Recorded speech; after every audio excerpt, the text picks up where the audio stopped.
தான் இங்கே வரலாம். ஸோ அடுத்ததாக வந்து அமேஸ். ஸோ ஹோண்டா அமேஸ் இது வந்து 2015 மாடல். உங்களுக்கு 2 ஓனர் வண்டி, 1.31 ஓடி இருக்குது.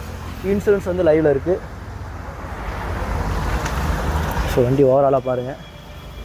இதில் வந்து power steering, power window, ABS, central locking எல்லாமே வந்துடும்.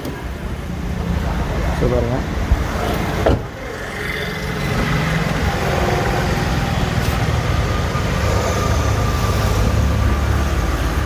ஸோ இது வந்து ஒரு நல்ல ஒரு மைலேஜ் தரக்கூடிய வண்டி. ஸோ இது வந்து கோட் பண்ணுற ப்ரைஸ் பார்த்திங்கன்னா 5,25,000 வந்து கோட் பண்ணுறாங்க. ஸோ அடுத்ததாக வந்து இந்த சியாஸ். ஸோ மாருதி சுசுக்கியில் வந்து பெஸ்ட்டாக ஒரு மைலேஜ் தர செடான் இது. ஸோ இது வந்து 2015 மாடல், சிங்கிள் ஓனர் வண்டி. உங்களுக்கு வந்து 140 வந்து ஓடி இருக்குது. இன்சூரன்ஸு வண்டியில் லைவில் இருக்குது. So diesel variant. ஸோ இந்த கலர் வந்து நிறைய மூவிங் ஆகிற கலர் இது.